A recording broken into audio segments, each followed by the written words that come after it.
Ready, last ready, start.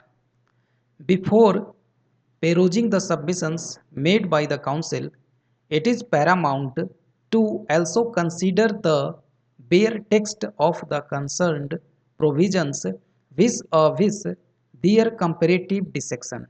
Under Section 3 of the 1986 Act, the entitlements or rights of a divorced Muslim woman wider than the ambit of maintenance arise as against the obligations of her former husband emanating from their divorce. Per contra, under Section 125 of CRPC 1973, a woman seeking maintenance has to establish that she is unable to maintain herself. The right to seek maintenance under Section 125 of CRPC 1973 is invocable even during the sustenance of marriage and thereby is not contingent upon divorce. Another distinction vis-a-vis the aforementioned provisions relates to the time period within which proceedings initiated thereunder are to be decided. While a petition moved under Section 3, Subclause 2 of the 1986 Act is to be decided in regard to a husband's liability under Section 3, Subclause 1 of the 1986 Act within a period of 1 month. There is no such a statutory time frame prescribed under Section 125 CRPC 1973. However, there is an obligation to determine the interim maintenance within a period of 60 days while dealing with a petition under Section 125 of CRPC 1973. Moreover, failure to comply with such order passed under Section 3, Subclause 2 of the 1986 Act may lead to issuance of a warrant for levying the amount of maintenance as directed under the said order and may also sentence him to imprisonment till the payment is made or for a term which may extend to 1 year. On the other hand, equivalent non-compliance of an order passed under Section 125 of CRPC 1973 may result in imprisonment for a term of 1 month or until the payment is made. After the advent of the decision in Daniel Latif within brackets supra, numerous high courts also bent on to contemplate and analyze the instant question of law.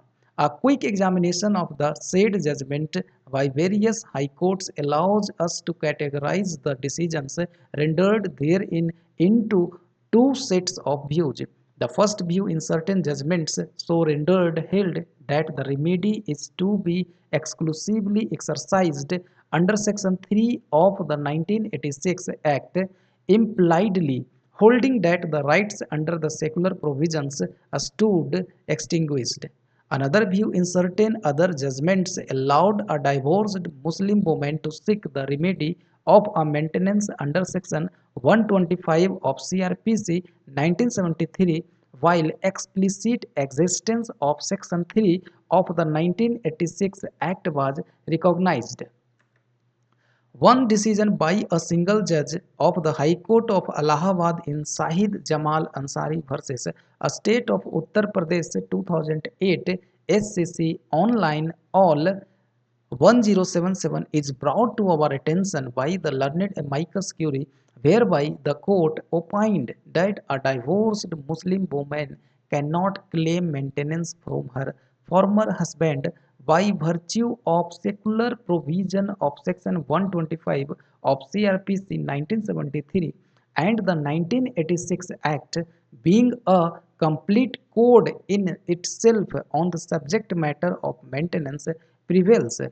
Unequivocally, the most appropriate construction of these secular provisions of CRPC 1973 in regard to the right of maintenance is that the legislature would never intend that an undue benefit is derived after the end of the marital relationship between the parties concerned.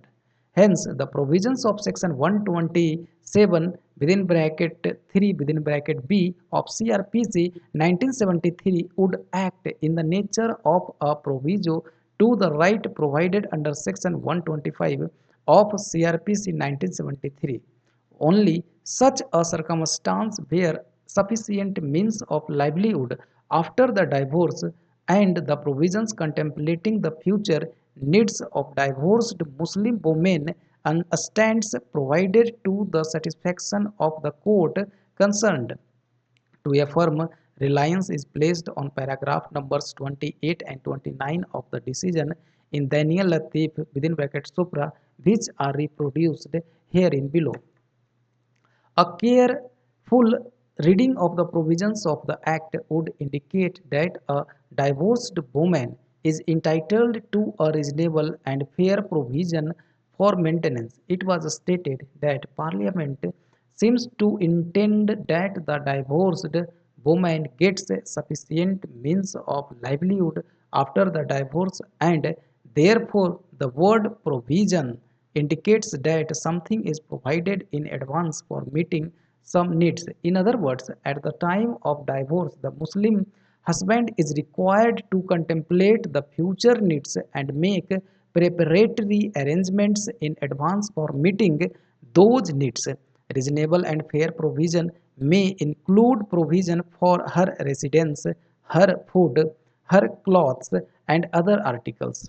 The expression within should be read as during or for, and this cannot be done because words cannot be construed contrary to their meaning, as the word within would mean on or before, not beyond, and therefore it was held that the act would mean that on or before the expiration of the iddat period, the husband is bound to make and pay maintenance to the wife, and if he fails to do so, then the wife is entitled to recover it by filing an application before the magistrate as provided in section 3 subclause 3.